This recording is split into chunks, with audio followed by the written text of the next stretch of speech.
Good afternoon.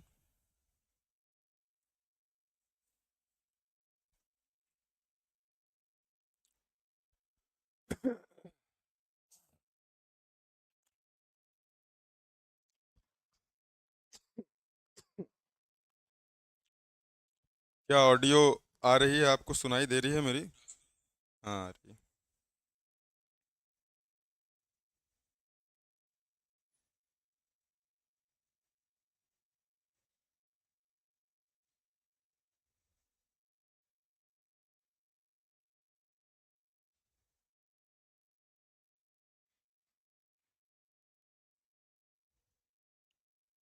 आ रही है, आ रही है, आवाज आ रही है। ओके। ये स्क्रीन दिख रहा है आपको?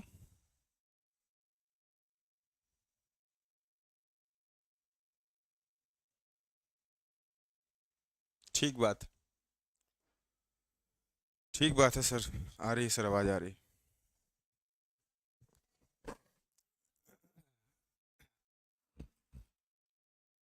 ठीक बात है। एक मिनट इंतजार कर लिया या थोड़ी देर सब लोग जुड़ जाएं तो फिर आज की कहानी शुरू की जाए। थोड़ा सा इंतजार किया जाए साथियों का, और साथी आ जाएं तो शुरू किया जाए।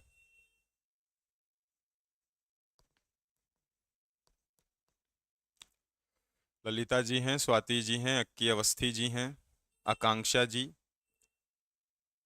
चांदनी जी हैं। ठीक है, सेशन शुरू किया जाए भैया। क्षमा मिश्रा जी आ गई हैं। गुड आफ्टरनून सभी को।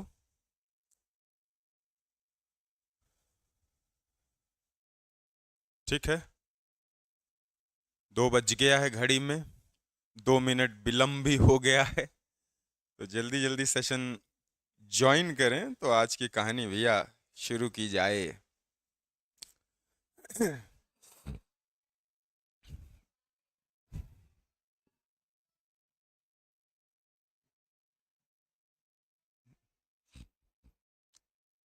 ठीक बात। ठीक बात है सर, ठीक बात है। ठीक है, तो आप सभी का मैं स्वागत करता हूं। आप सभी को गुड आफ्टरनून, और आप सभी का स्वागत करता हूं आपके अपने चैनल टीचर्स एकेडमी पर। टीचर्स एकेडमी ऑनलाइन प्लेटफॉर्म पर, यूट्यूब चैनल पर हम पढ़ रहे हैं सर इस समय एनसीईआरटी। एनसीईआरटी का रोल है, क्योंकि मैं बार बार कहता हूं कि एनसीईआरटी पर है निगाहें तो सरकारी भर्तियों पर है निशाना। कोई भी ऐसी सरकारी परीक्षा नहीं होती जिसमें एनसीईआरटी नहीं आती, चाहे वो छोटी से छोटी परीक्षा हो या यूपीएससी तक की बात हो, बिना एनसीईआरटी के काम होगा नहीं। इसीलिए आप लोगों को एनसीईआरटी से मैं परिचित करा रहा हूं। एनसीईआरटी हम पढ़ रहे हैं 11वीं और 12वीं की।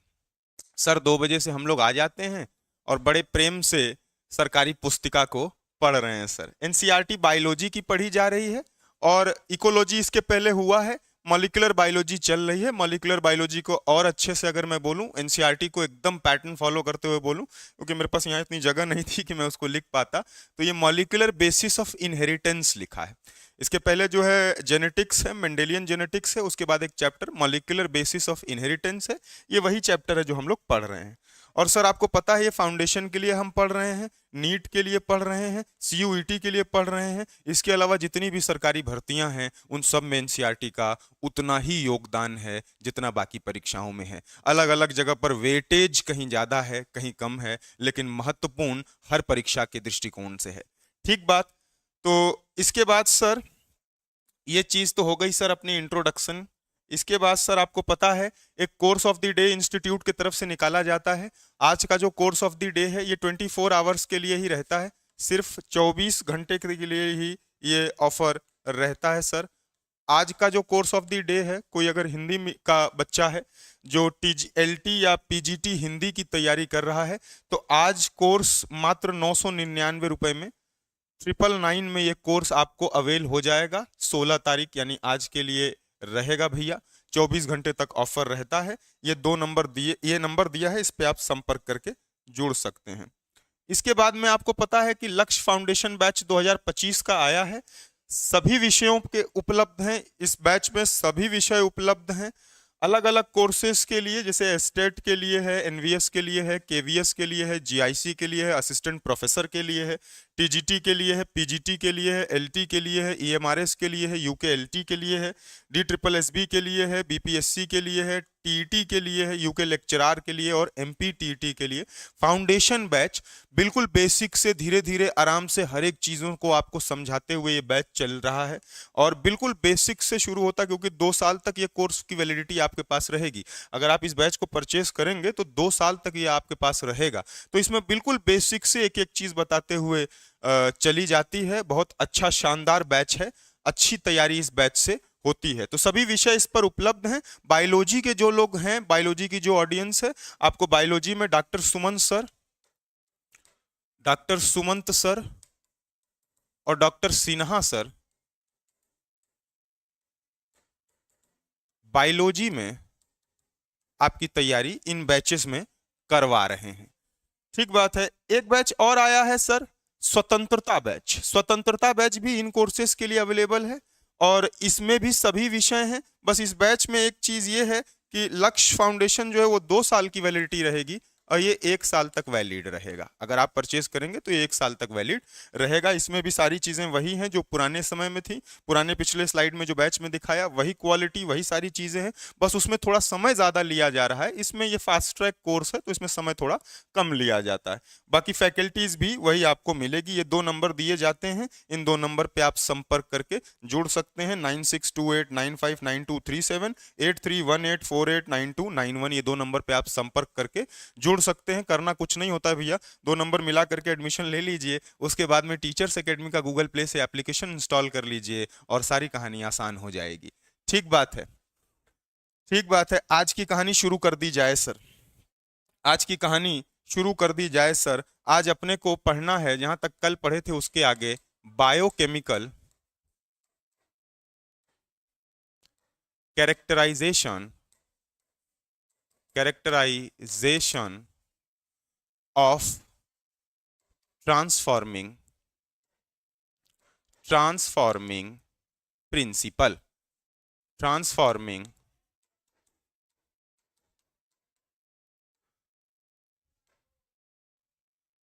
क्या आज अपने को पढ़ना है सर? जहां तक कल पढ़ लिए थे, कल के लेक्चर में ग्रिफिथ का एक्सपेरिमेंट हो गया था।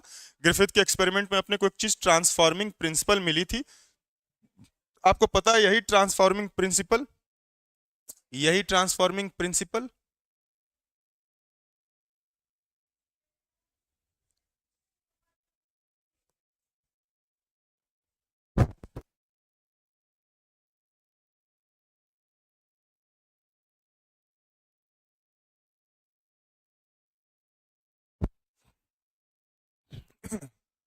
तो यहां तक अपनी बात हुई थी। ग्रिफिथ के एक्सपेरिमेंट में अपने को पता चला था कि सर कुछ ऐसा था जो आर अपन लिए थे लाइव और एस लिए थे sir heat killed.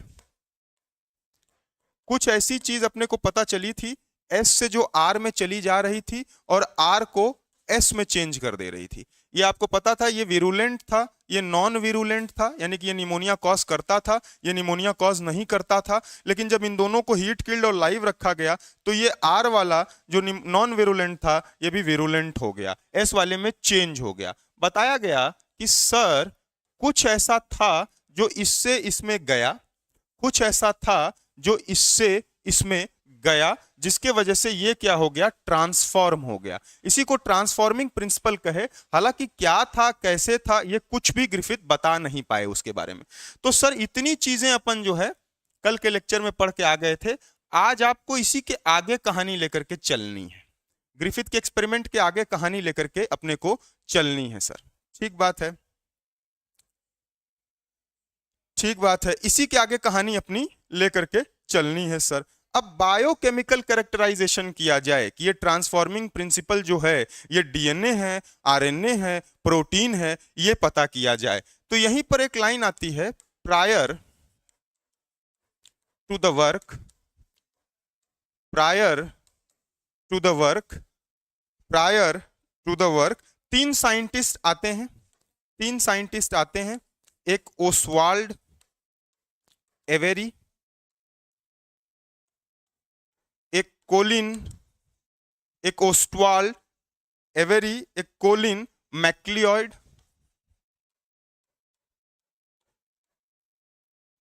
Colin MacLeod और एक मैकलिन और एक मैकलिन मकार्टी। 3 साइंटिस्ट आते हैं सर, 3 साइंटिस्ट के नाम आपको दिए गए हैं। ये 3 साइंटिस्ट आते हैं सर, और ट्रांसफॉर्मिंग प्रिंसिपल का, जो ट्रांसफॉर्मिंग प्रिंसिपल अपने को पता चला, जो कि आर को एस में बदल रहा था, इसी के बारे में, इसकी बायोकेमिकल नेचर के बारे में इन 3 साइंटिस्ट ने काम किया सर। इसका बायोकेमिकल कैरेक्टराइजेशन किया। ईयर आपको एनसीईआरटी में दिया है 1933 से लेकर के ये एक्सपेरिमेंट चला था 1944 तक। 1933 से लेकर के 1944 तक ये एक्सपेरिमेंट की डेट भी एनसीईआरटी में दी हुई है सर। ठीक बात है, ठीक बात है। Biochemical characterization of transforming principle, और इसमें जो है prior to the work 3 scientist आते हैं, ओसवाल्ड एवरी, कोलिन मैक्लियॉइड और मैकलिन मैकार्टी। 3 साइंटिस्ट कहते हैं कि भैया हम लोग पता किया जाए कि ये ट्रांसफॉर्मिंग प्रिंसिपल है क्या, इसकी बायोकेमिस्ट्री क्या कहती है, इसकी बायोकेमिस्ट्री क्या कहती है। ठीक बात है। इसके आगे जब बढ़े, इनको क्या लगा, दे थॉट, क्योंकि जिस समय की ये बात है, ये बात चल रही है आपकी 43-44 की। डबल हेलिक्स मॉडल 1953 में आया वाटसन एंड क्रिक का, यानी कि डीएनए के स्ट्रक्चर के बारे में अभी अपने को उतनी कोई जानकारी नहीं है। एक्सरे क्रिस्टलोग्राफी पैरेलल में चल रही होगी उस समय, लेकिन डीएनए के कैरेक्टर के बारे में अपने को बहुत ज्यादा जानकारी है नहीं, स्ट्रक्चर के बारे में अभी जानकारी है नहीं। अगर इस समय की बात करूं, जिस समय एक्सपेरिमेंट ये लोग कर रहे थे, तो यहीं पर एक लाइन आती है, दे थॉट, इनको क्या लगता है साहब, they thought that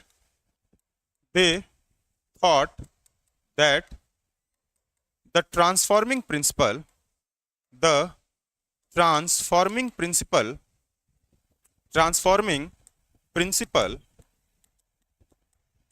is protein.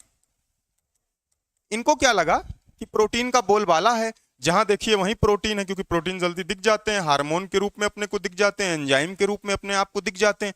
तो ये लोग कहे प्रोटीन का बोलबाला है, ये ट्रांसफॉर्मिंग प्रिंसिपल क्या होगा, ये क्या है, प्रोटीन है सर। इनको ऐसा लगा, they thought that transforming principle, they thought क्या लगा इनको साहब, इनको लगा कि सर जो ट्रांसफॉर्मिंग प्रिंसिपल है ये क्या है, ये प्रोटीन है। इन्होंने कहा कि आइए हम लोग बायोकेमिकल कैरेक्टराइजेशन करें, characterization of transforming, biochemical characterization of transforming principle किया जाए। जब इसको करेंगे सर, तो इन लोगों ने क्या किया, इन लोगों ने प्यूरिफाई किया, प्यूरिफाइड बायोकेमिकल्स। कौन कौन से होते हैं सर, एक तो अपने को पता प्रोटीन है सर, एक अपने को पता आरएनए है सर, एक अपने को पता है डीएनए है सर, इसके बाद में एक्सेट्रा लिख दे रहा हूं। इन्होंने क्या किया, इसका प्यूरिफिकेशन शुरू किया, इसका प्यूरिफिकेशन शुरू किया, purified biochemicals from S cell to see which one transform live R, to see from S cell to see which one will transform live R cell into S cell। ठीक बात है। और इनको क्या पता चला, they discovered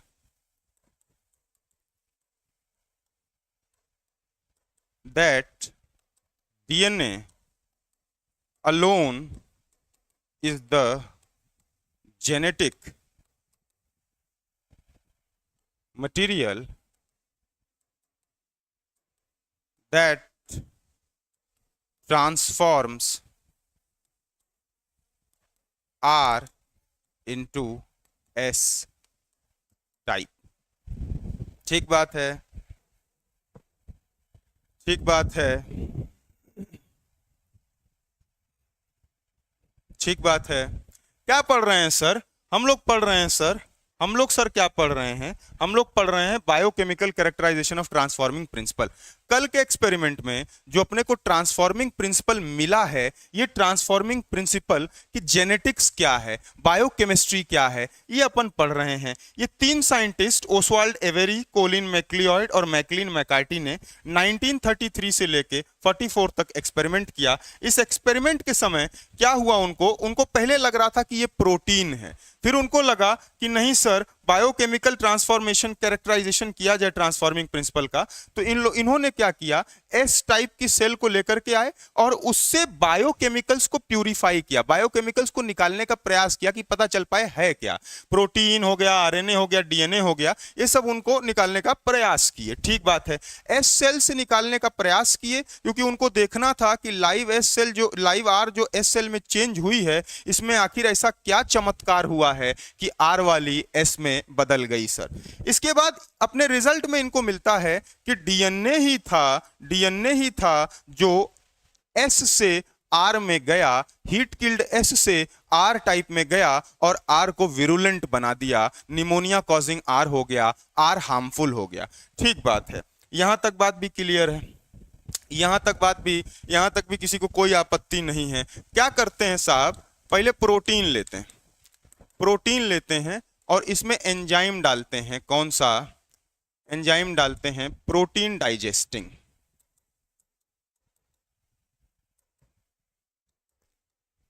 आपको पता है डाइजेस्टिंग एंजाइम रहेगा तो जिसका डाइजेस्टिंग एंजाइम है उसको डाइजेस्ट कर लेगा। अगर प्रोटीन का है तो प्रोटीन को डाइजेस्ट कर देगा, तोड़ देगा। अगर जो है आरएनए का है तो आरएनए को तोड़ देगा, और डीएनए का है तो डीएनए को तोड़ देगा। यही डाइजेस्टिंग एंजाइम डाला जाएगा ट्रांसफॉर्मिंग प्रिंसिपल में। अगर ट्रांसफॉर्मिंग प्रिंसिपल जो से भी डाइजेस्टिंग एंजाइम से टूट गया, इसका मतलब वही था। ये लोग प्रोटीन डाइजेस्टिंग एंजाइम डाले, नाम था प्रोटीएजेस।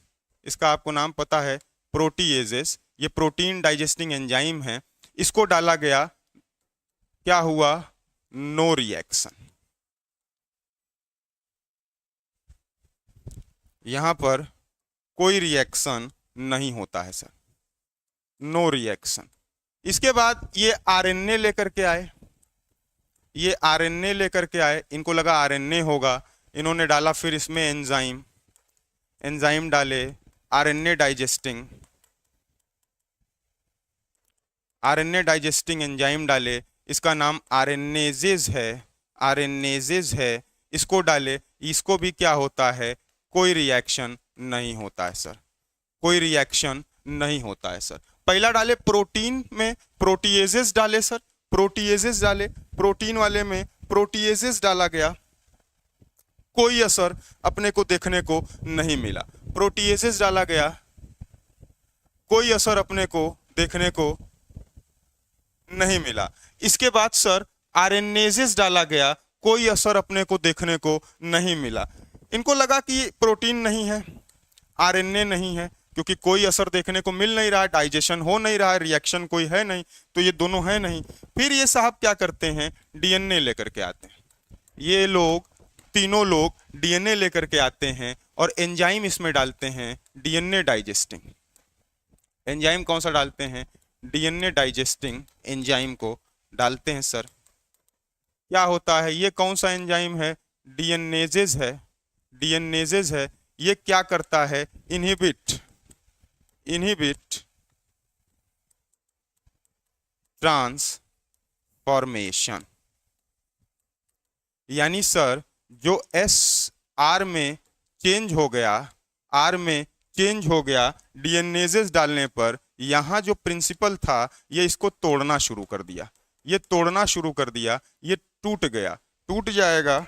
जब ये टूट गया, इस तरीके से टूट गया, तो आगे रिएक्शन हुई नहीं, ये एस आर में कन्वर्ट हुआ नहीं। तो ये लोग खुश हो गए, खुशी से झूम उठे कि भैया डीएनए है। ठीक है, ये लोग खुशी से झूम उठे कि डीएनए जो है, जब डीएनएजेस डाल रहे थे, डीएनए डाइजेस्टिंग एंजाइम, तो यहाँ जो प्रिंसिपल था जो कि एस टाइप को आर टाइप में चेंज कर रहा था, जैसे ही इसको डालेंगे ये टूट जाता है। टूट गया तो एस वाला आर में चेंज हो नहीं पाया, तो अपने को पता चल गया यही था जो इसको चेंज कर रहा था। ठीक बात है, अपने को पता चल गया कि सर यही था जो कि चेंज कर रहा था। इन लोगों ने क्या कहा, they suggested that DNA is a hereditary material। अब देखिए यहां पर मैं हेरिडेटरी लिखा हूं, यहां पर मैं जेनेटिक मटेरियल भी लिख सकता था, लेकिन ये हेरिडेटरी ही एनसीईआरटी में लिखा है, हूबहू एनसीईआरटी में हेरिडेटरी मटेरियल लिखा है। क्योंकि बात जेनेटिक्स अगर लिखूंगा, जेनेटिक मटेरियल लिखूंगा, तो जेनेटिक्स में आपको पता है हेरिडेटरी के साथ में वेरिएशन भी आ जाएगा, लेकिन ये सिर्फ हेरिडेटरी मटेरियल की बात चल रही है। हेरिडेटरी का मतलब होता है transfer of characters from parents to their offsprings. तो ये जो कैरेक्टर थे भैया, ये इसमें गए, डीएनएजेस डाला गया, तो इसको डाइजेस्ट कर लिया, कोई असर नहीं हुआ, तो यानी कि हम कह सकते हैं कि यही क्या था, हेरिडेटरी मटेरियल था। ये लोग अपना रिजल्ट लेकर के आ गए और बोले भैया डीएनए ही केवल है जो ट्रांसफॉर्मिंग प्रिंसिपल में जा रहा है, एस वाले को आर वाले को एस वाले में बदल रहा है, ट्रांसफॉर्म कर रहा है। ट्रांसफॉर्म का मतलब क्या होता है, चेंज, पूरा चेंज कर देना। जैसे एस वाला है वो आर वाले को ट्रांसफॉर्म, आर वाला एस वाले में ट्रांसफॉर्म होगा तो आर वाला एस हो जा रहा है, इसको बोलते हैं ट्रांसफॉर्मेशन। तो ये लोग बोले भैया कि डीएनए जो है यही हेरिडेटरी मटेरियल है, यही है जो एक से आर, एस से आर में जा रहा है, आर को भी एस बना दे रहा है, विरुलेंट बना दे रहा है। लेकिन इन लोगों का इतना कोई नाम उस समय था नहीं, तो all biologist were not convinced. All biologist were not convinced। भैया सारे बायोलॉजिस्ट कन्विंस नहीं थे, कहे हम कैसे मान लें कि डीएनए ही है। आप कह रहे हैं डीएनए डाल दिए, हो गया, ठीक है, डाइजेस्ट हो गया, हम कैसे मान लें। तो मैक्सिमम बायोलॉजिस्ट इनके एक्सपेरिमेंट से कंफर्म थे नहीं, कन्विंस थे नहीं। हालांकि इन लोगों ने बता जरूर दिया कि डीएनएजेस जब डाल रहे थे, डीएनए डाइजेस्टिंग एंजाइम, तो ये डाइजेस्ट हो जा रहा था, प्रोसेस रुक जा रही थी। तो ये जो जेनेटिक हेरिडेटरी मटेरियल है ये डीएनए ही है। ठीक बात है, यहां तक बात क्लियर है क्या? यहां तक बात क्लियर है, सभी को समझ में आ रही है? यहां तक बात सभी को समझ में आ रही है क्या? ये इनका एक्सपेरिमेंट हो गया, यहां तक अपन biochemical characterization of transforming principle कर दिए हैं।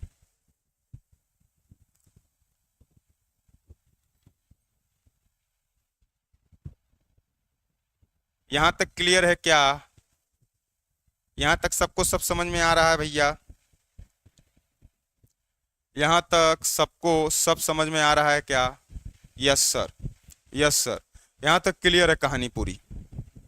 ठीक है, यहां तक कहानी पूरी क्लियर है। ये दूसरा एक्सपेरिमेंट हो गया। कल के लेक्चर में जो अपन शुरू किए थे सर्च फॉर जेनेटिक मटेरियल, इसका ये दूसरा एक्सपेरिमेंट, पहला ग्रिफिथ साहब का एक्सपेरिमेंट था, दूसरा एवरी मैक्लॉयड मैकार्टी का एक्सपेरिमेंट था। अब तीसरा एक्सपेरिमेंट पढ़ते हैं साहब, तीसरा एक्सपेरिमेंट पढ़ते हैं सर, तीसरा एक्सपेरिमेंट सभी लोग पढ़ा जाए। तीसरा जो एक्सपेरिमेंट है, यहां पर एक चीज और आती है, एनसीईआरटी में आपके दिया है कि डीएनएज एंड, इसको भी चर्चा कर लूं, डीएनएज में क्या अंतर है, डिफरेंस पूछा है आपसे।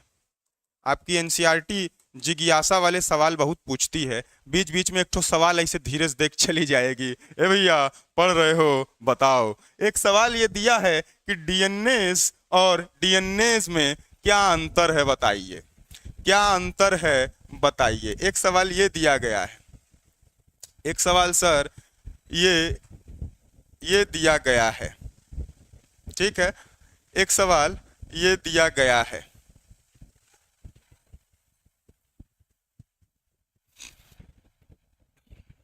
बताइए आप लोग क्या अंतर है। एज एंजाइम आ गया, महबूब आलम जी बोल रहे हैं, एज एंजाइम आ गया, ठीक है भैया, ये मॉलिक्यूल है, ये क्या है, ये मॉलिक्यूल है। कौन सा मॉलिक्यूल है? जेनेटिक्स वाला मॉलिक्यूल है, जेनेटिक मॉलिक्यूल है। और ये क्या है भैया? ये एंजाइम है that break DNA, enzyme that breaks DNA, या दैट इसी को मैं डाइजेस्ट डीएनए भी कह सकता हूं। तो ये भी एक क्वेश्चन जो है जिज्ञासा वाला सवाल एनसीईआरटी में दिया था, एक सवाल जिज्ञासा वाला दिया था सर, उसको भी अपन देख लें। ठीक बात है, क्या बात सही है? आगे बढ़ा जाए सर। अब सबसे बेहतरीन इंफॉर्मेशन जो है मैं यहां पर लिख रहा हूं, तीसरा एक्सपेरिमेंट जो अपन पढ़ रहे हैं, द जेनेटिक मटेरियल, एनसीईआरटी में हेडिंग दी है the genetic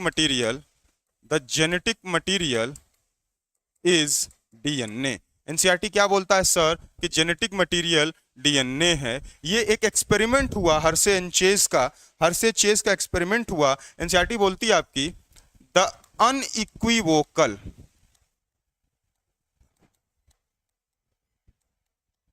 proof that DNA is a genetic material came from the experiment of Alfred Hershey and Martha chase. ठीक बात है। The unequivocal proof that DNA is genetic material came from the experiment of Alfred Hershey and Martha Chase in the year 1952। कौन से साल में? 1952 में। एक चीज यहां बहुत आप ध्यान दीजिएगा, ये क्वेश्चन में दिखता है अपने को। द अनइक्विवोकल प्रूफ अगर पूछ ले कि कौन किसका एक्सपेरिमेंट से अनइक्विवोकल प्रूफ आ गया, कोई विरोध नहीं है, अनइक्विवोकल प्रूफ आ गया कि डीएनए ही जेनेटिक मटेरियल है। ये किसके वजह से आता है सर? ये एल्फ्रेड हर्शे और मार्था चेस। अब ये आपको यहां मैं अच्छी चीज बताऊं, एक शायद आपको पता हो शायद आपको ना पता हो। एल्फ्रेड हर्शे साहब क्या हैं? ये पुरुष हैं, ये मेल हैं, लेकिन मार्था चेस जो हैं ये महिला हैं, ये वुमेन हैं। आपको पता है जब चीजें पुरुषों की नहीं सुनी जाती तो महिलाएं अगर कुछ कह देती हैं तो बात को मान लिया जाता है। महिलाओं की बात कोई काट नहीं सकता। अभी तक जो है चिल्ला चिल्ला करके एवरी मैक्लियोइड मैकार्टी कह रहे थे, चिल्ला चिल्ला कह रहे थे सर डीएनए ही है, डीएनए कोई नहीं मान रहा था। लेकिन अब महिला को बुला लिया गया, महिला एक आई मार्था चेज, इनका एक्सपेरिमेंट एल्फ्रेड हर्शे के साथ में हुआ और सब लोग मान गए। इसीलिए यहां लिखा है अनइक्विवोकल प्रूफ दैट डीएनए ही क्या है? जेनेटिक मटेरियल है। साहब इसको पढ़ा जाए, साहब इसको पढ़ा जाए, हम लोग पढ़ा जाए सर। ये याद रख लीजिएगा, दो नाम यहां दिए हुए हैं। ये पहला नाम है एल्फ्रेड हर्शे का और ये दूसरा नाम है मार्था चेज का। ये एल्फ्रेड हर्शे साहब मेल हैं और मार्था चेज फीमेल हैं, और ये दोनों लोग बहुत इंटेलिजेंट थे। बहुत इंटेलिजेंट इसलिए थे, अभी मैं आपको बताऊंगा क्यों इंटेलिजेंट थे। ये लोग बहुत इंटेलिजेंट थे और बहुत शानदार एक्सपेरिमेंट किया इन्होंने बहुत शानदार एक्सपेरिमेंट किया। क्या होता है? एक वायरस होता है जो बैक्टीरिया को अटैक करता है। वायरस है, एक वायरस होता है, एक क्या होता है सर? एक वायरस होता है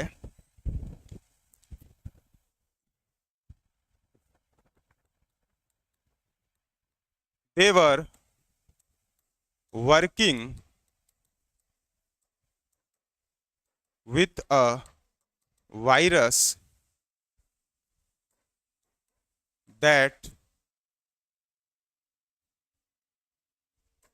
attacks बैक्टीरिया।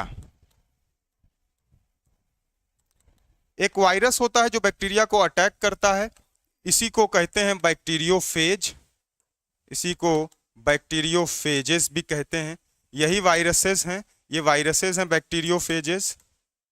ये क्या करते हैं सर? ये अटैक करते हैं बैक्टीरिया के ऊपर, या अटैक के जगह पर आप इन्फेक्ट भी लिख सकते हैं। अटैक करेंगे या इन्फेक्ट करते हैं बैक्टीरियोफेजेस पर। इसी के ऊपर ये काम कर रहे थे। कौन सर? एल्फ्रेड हर्शे और मार्था चेज 1952 में क्या कर रहे थे, इसी वायरस के ऊपर ये काम कर रहे थे जो बैक्टीरिया को इन्फेक्ट करता है। ठीक बात है, वायरस के ऊपर काम कर रहे थे जो बैक्टीरिया को इन्फेक्ट करता है।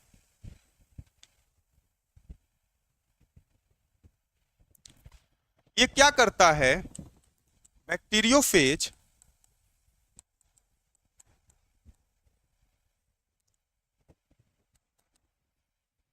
infects the bacteria by attaching on it and transfers its DNA into the bacterial cell।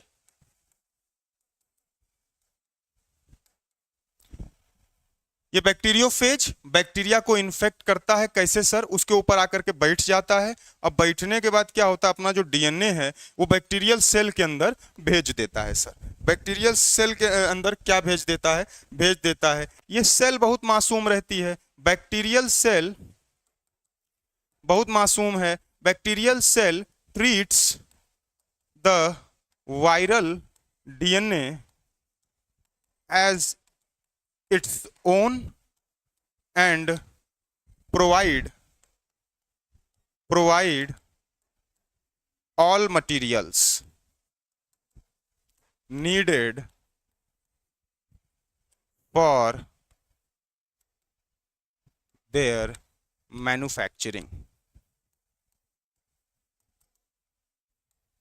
ठीक है, कुछ पॉइंट लिखिए भैया, कुछ पॉइंट लिखिए, अभी समझाऊंगा, अभी मजा आ जाएगा, अभी कहेंगे जादू हो गया। ये क्या कर रहे थे, एक वायरस पर काम कर रहे थे। जो वो वायरस क्या करता था, बैक्टीरिया के ऊपर अटैक करता था। उस बैक्टीरिया का, इस वायरस का क्या नाम था, बैक्टीरियोफेजेस था। क्या होता है कि ये जा करके बैक्टीरियल सेल के ऊपर बैठ जाता है वायरस बैक्टीरियोफेज, और अपना डीएनए सेल के अंदर भेज देता है। ठीक बात है। अब क्या होता है कि बैक्टीरियल सेल मासूम, बैक्टीरियल सेल को पता ही नहीं है कुछ कौन है कैसा है, उसको लगता है हमारा ही डीएनए है, हमारा ही डीएनए है। उसको खाना पीना बढ़िया खिलाती है, सारी उसकी सिंथेसिस करवाती है, मैन्युफैक्चरिंग करवाती है। बाद में ये उसका डीएनए वायरल का अंदर अपनी वायरल बॉडीज बना लेता है और सेल को नुकसान पहुंचा देता है। सर क्या कह रहे हैं, थोड़ा सा डायग्रामेटिक देखा जाए। आपको पता है ये मैं कुछ इस तरीके से बना रहा हूं।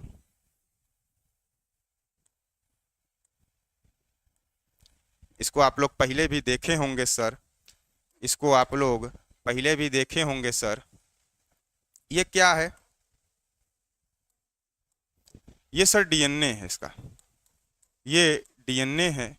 और ये क्या है, ये कैप्सिड है, कैप्सिड है। ये कैप्सिड जो है ये प्रोटीन का बना हुआ होता है।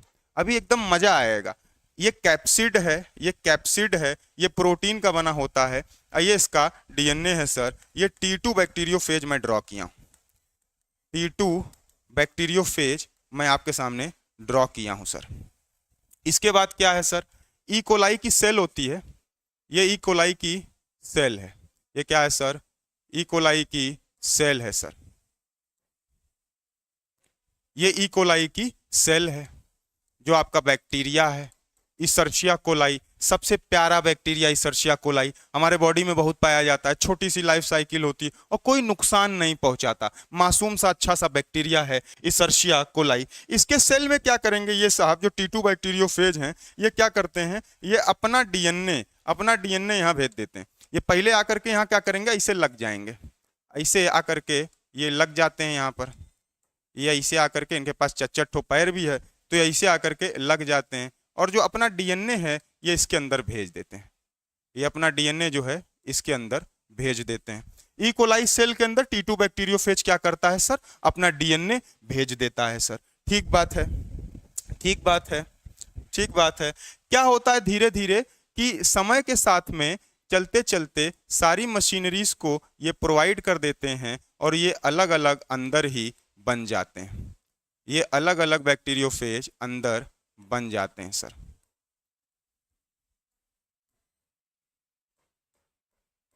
ठीक बात है। एक का डीएनए आया 3 यहाँ बन के चले गए, सेल को क्या कर देंगे सर, रप्चर कर देंगे, अपना कब्जा कर लेंगे। ठीक बात है, ठीक बात है, ठीक बात है, ठीक बात है क्या? ये इस तरीके से आपको दिखता है कौन, इस तरीके से T2 बैक्टीरियोफेज दिखता है, आकर के यहीं चिपक जाता है सेल के ऊपर और अपना डीएनए जो है भेज देता है सेल के अंदर। ये डीएनए चला जाता है सर, डीएनए जाने के बाद जेनेटिक मटेरियल जो जाता है धीरे धीरे सेल की मशीनरी को यूज करते हुए अपने आप को प्रोड्यूस करता जाता है, अपने नंबर को इंक्रीज करता जाता है, सेल को खत्म कर देता है। ये इसी के ऊपर काम कर रहे थे। अब जो काम कर रहे थे सर उस पे आते हैं, अब जो काम कर रहे थे सर उस पे आते हैं।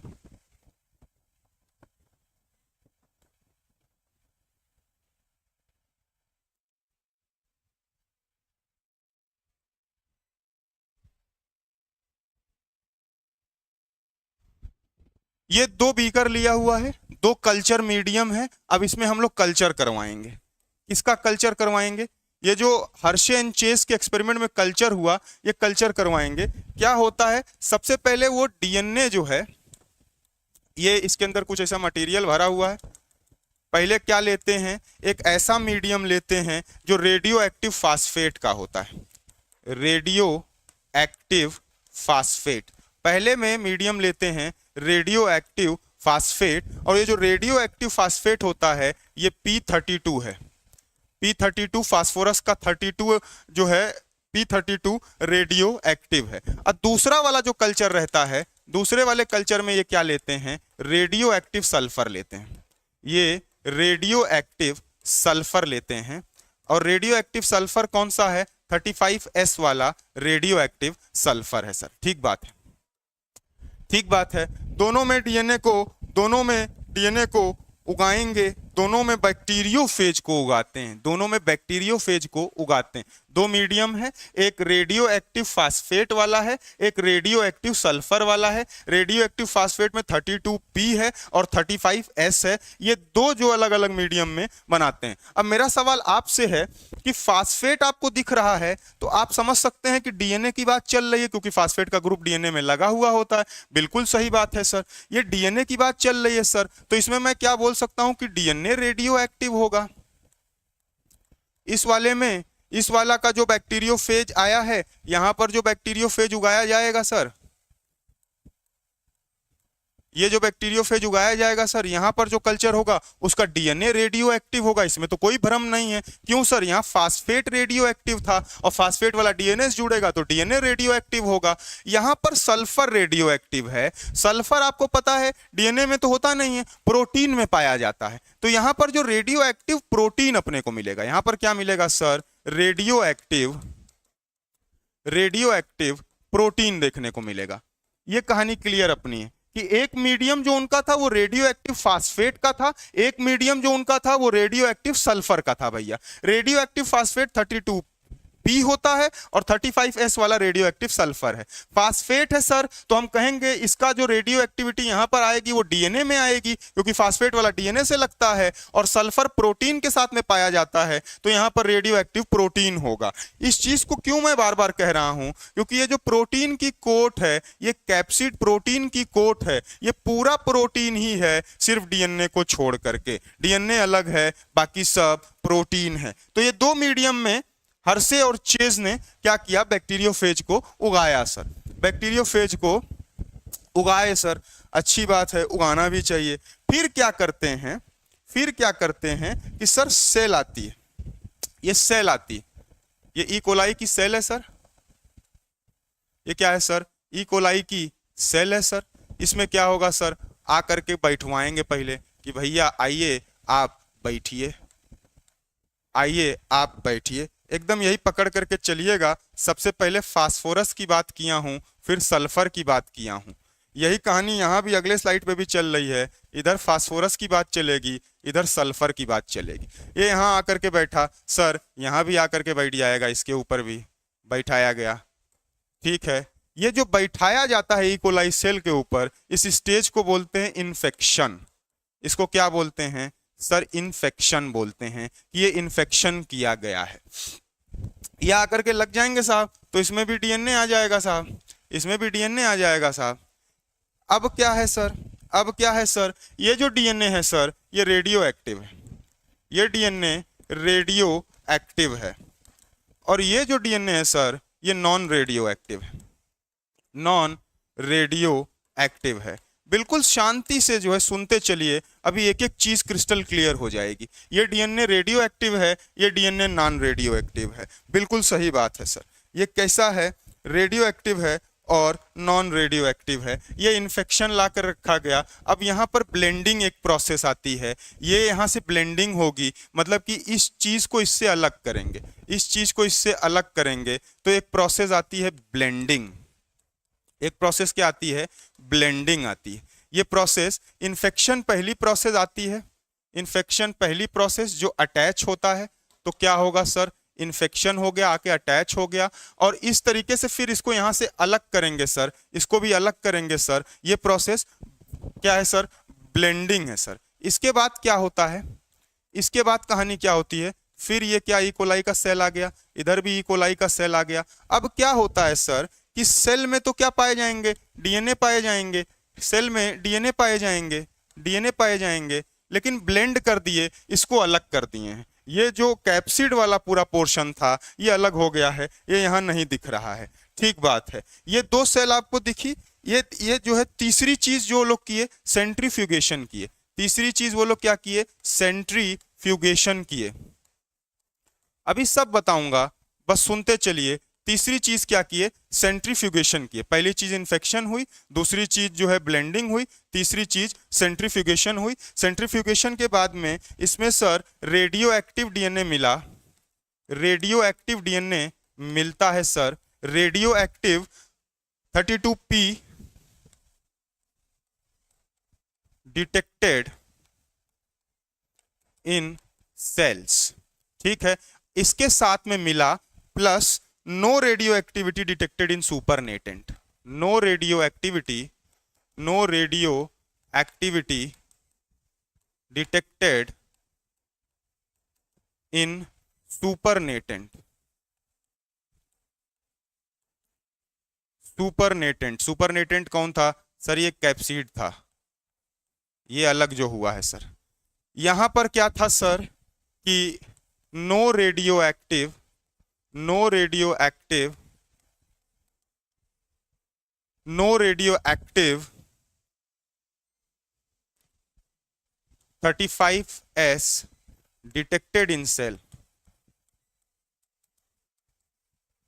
प्लस इसके साथ में यहां पर लिखता हूं प्लस रेडियो एक्टिव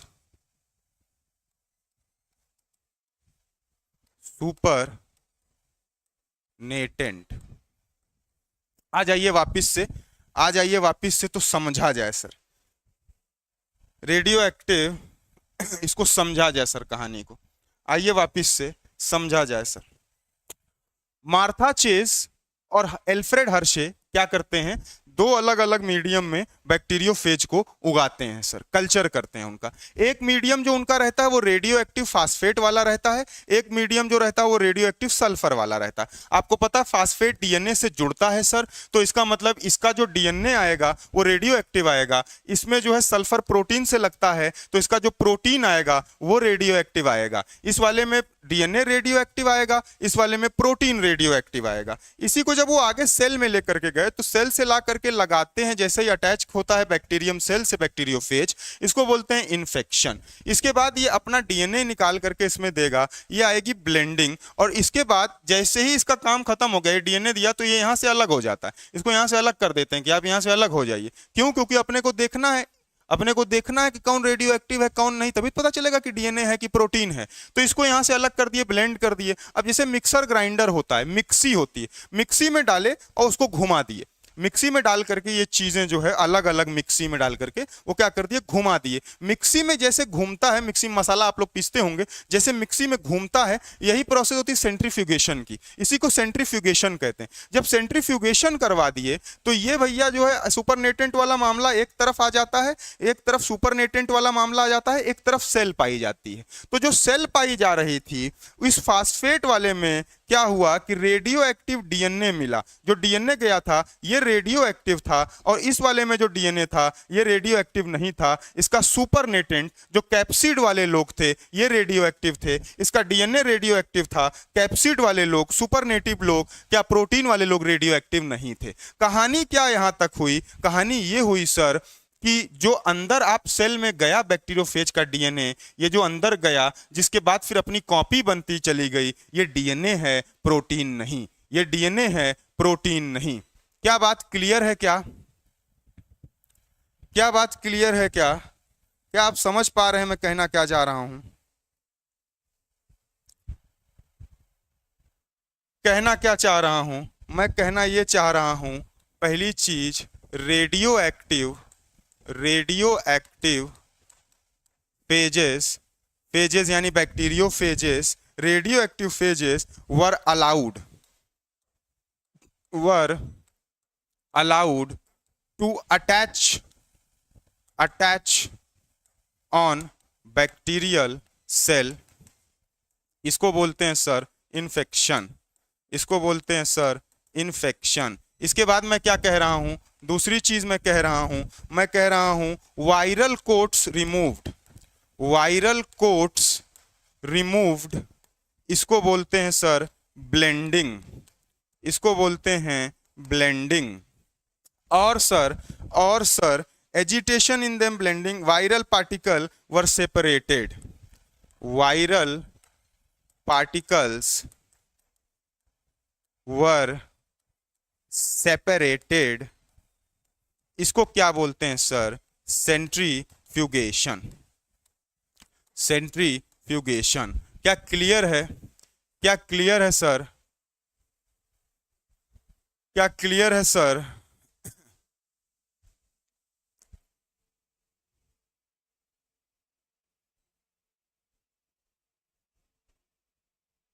रिजल्ट क्या आया sir?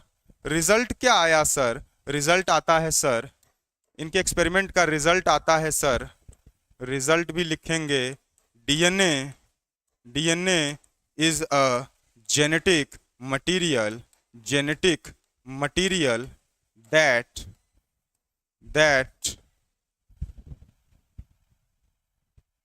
that is passed from bacteria, माफ कीजिए, that is passed from viral cell to bacterial cell.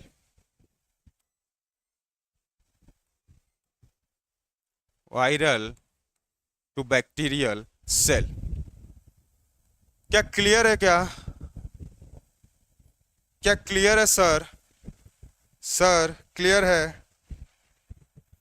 पूरी चीजें फिर से पढ़िए एक बार, पूरी चीजें फिर से एक बार आपको बता देता हूं मैं, एक बार फिर से बता देते हैं सर।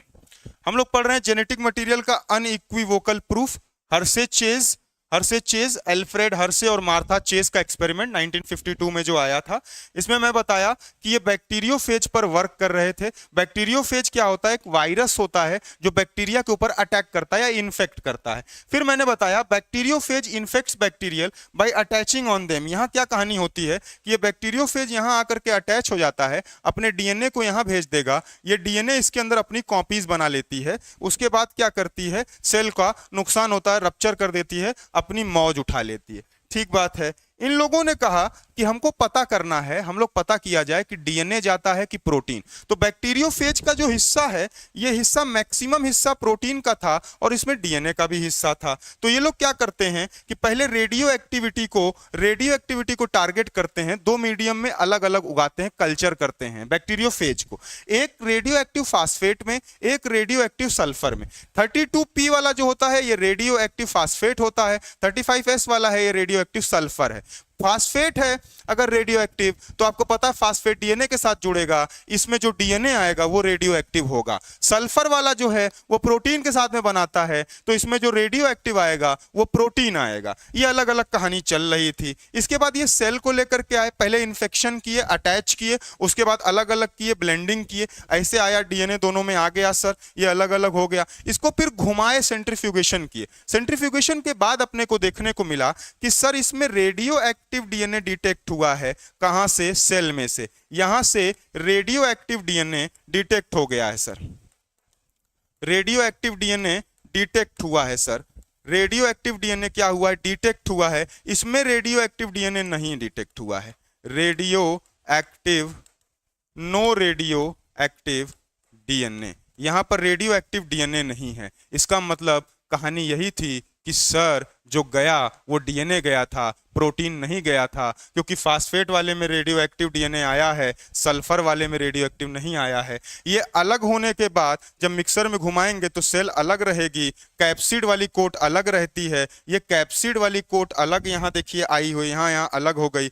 इसके वाले में डीएनए रेडियो एक्टिव था, कैप्सिड वाला क्या था? रेडियो एक्टिव नहीं था, क्योंकि फास्फेट था। यहाँ सल्फर वाले में डीएनए क्या था सर? रेडियो एक्टिव नहीं था, लेकिन जो सुपरनेटेंट अलग मिले हैं वो रेडियो एक्टिव थे। जो अलग से सुपरनेटिव मिले हैं वो क्या थे सर? रेडियो एक्टिव थे। अरे भैया क्लियर है क्या? बोलो, बोल दो भैया। यहां जब सेंट्रीफ्यूगेशन किया गया तो ये जो सेल था ये रेडियो एक्टिव डीएनए दिखाया, इसका डीएनए रेडियो एक्टिव नहीं था। इसके जो कोट्स अलग हुए, वायरल कोट्स जो अलग हुए, ये viral quotes non radio active थे जो सुपरनेटेंट में मिले, और इसके सुपरनेटेंट में मिलने वाला वायरल कोट रेडियो एक्टिव था। यानी इसमें प्रोटीन रेडियो एक्टिव वाला अलग हो गया, वो सेल के अंदर तो गया ही नहीं। सेल के अंदर डीएनए गया और वो डीएनए रेडियो एक्टिविटी से पता चल गया कि भैया प्रोटीन नहीं गया था सेल के अंदर, डीएनए गया था। सारा खेला यही था, सारा खेला आपका यही था कि जब ये अपना डीएनए यहां पर भेज रहा है तो ये क्या है? ये डीएनए है या प्रोटीन है? यही पता चल गया कि सर ये डीएनए है, ये प्रोटीन नहीं है। क्या क्लियर है? क्या क्लियर है? इसके बाद मैं आपको बताया 3 प्रोसेस जो होती है कि radio active phages were allowed to attach with bacterial cell. पहले बैक्टीरियल सेल से अटैचमेंट कराएंगे जिसको इन्फेक्शन कहते हैं। वायरल कोट रिमूव हो जाएगी, उसको ब्लेंडिंग कहते हैं। उसके बाद क्या होता है? वायरल पार्टिकल्स को सेपरेट कर लिया जाता है। वायरल पार्टिकल्स नीचे बैठ जाएंगे, सेल जो है नीचे बैठ जाती है, वायरल पार्टिकल ऊपर घूमते रहते हैं, इसको कहते हैं सेंट्रीफ्यूगेशन। आखिरी में रिजल्ट आ गया सर कि डीएनए ही जेनेटिक मटीरियल है जो कि वायरल कोट से बैक्टीरियल सेल में गया है। अच्छी बात है, अच्छी बात है। समझ में आ रहा है सर?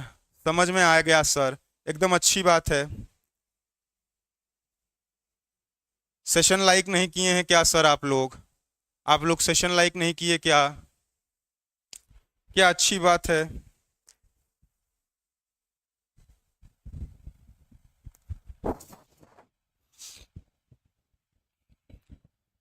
यहां तक किसी को कोई समस्या है तो बताए। यहां तक किसी को कोई समस्या है तो बताइए ना। कोई समस्या है तो बताइए। किसी को कुछ नहीं समझ में आया हो?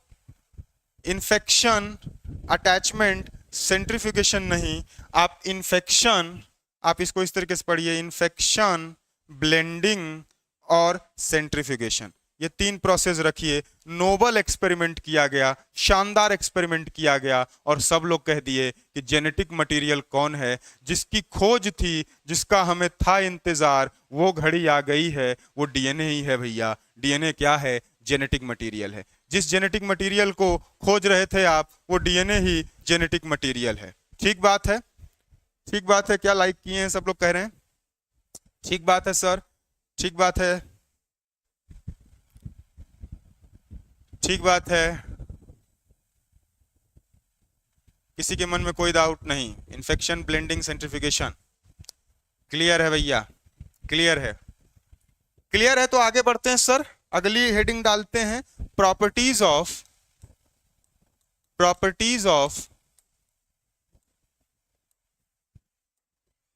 Genetic material.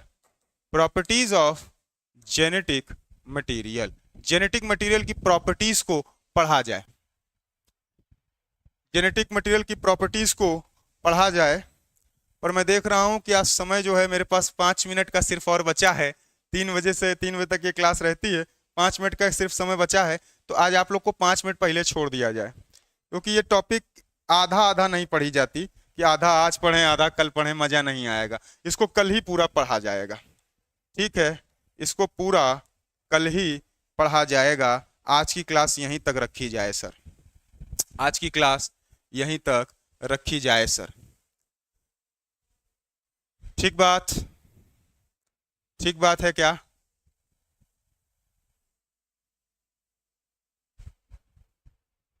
डीएनए को पढ़ के बड़ा सुकून मिलता है। ठीक बात है क्या भैया? भैया ठीक बात है क्या?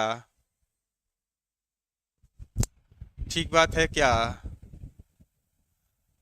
आपको सेशंस जो चल रहे हैं एनसीईआरटी वाले, ये काम के हैं कि नहीं आपके? आपको लग रहा है कि नहीं?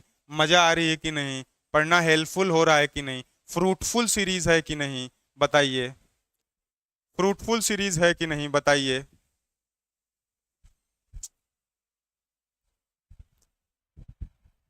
ये आपके लिए हेल्पफुल फ्रूटफुल सीरीज है कि नहीं बताइए?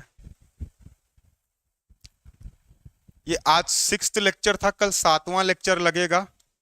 मान करके चलिए कि 15-15 लेक्चर आएंगे इसमें, 15 से कम में हो जाएगा।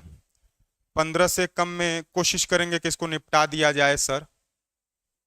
सेशन अच्छा लग रहा है कि नहीं? सेशन अच्छे लगा करें तो सेशन को लाइक किया करिए। सेशन अच्छे लग रहे हैं आपको तो लाइक करिए, कमेंट किया करिए, समझ में आए तो भी बताया करिए, नहीं समझ में आए तो भी बताया करिए, उसके लिए काम किया जाएगा। ठीक बात है, आपके लिए बहुत हेल्पफुल है। जो बच्चे नीट की तैयारी कर रहे हैं, सीयूईटी की तैयारी कर रहे हैं, जो फाउंडेशन की तैयारी कर रहे हैं, या किसी भी सरकारी भर्ती परीक्षा की तैयारी कर रहे हैं, क्योंकि मैंने आपको बताया एनसीईआरटी पर है निगाहें तो सरकारी भर्तियों पर है निशाना। बिना एनसीईआरटी के काम होगा नहीं, सरकारी पुस्तिका के बिना काम होगा नहीं। तो ये आपके लिए हेल्पफुल सेशन है, हेल्पफुल सेशन चल रहे हैं भैया। ठीक बात है, सभी लोग अच्छे से पढ़ते रहिए, अच्छे से ध्यान रखिए, कोई डाउट समस्या किसी को है नहीं, सब लोग खुश हैं। तो इसी के साथ में ये सेशन खत्म किया जाए, आज की कहानी यहीं तक करी जाए। कल मुलाकात होगी आप सभी से फिर से, ठीक है? तब तक आप सभी अपना ध्यान रखें, खुश रहें, मस्त रहें, पढ़ते रहें, मुस्कुराते रहें। जो आपका ध्यान रख रहा है उसका भी ध्यान रखते रहें। ज्यादा फालतू की ना सोचें, जितना काम की चीजें हैं सिर्फ उतनी चीजों को सोचें। पढ़ते रहिए, आगे बढ़ते रहिए, जिंदगी में कभी ठहराव नहीं होना चाहिए। मिलते हैं कल, ऑल द वेरी बेस्ट।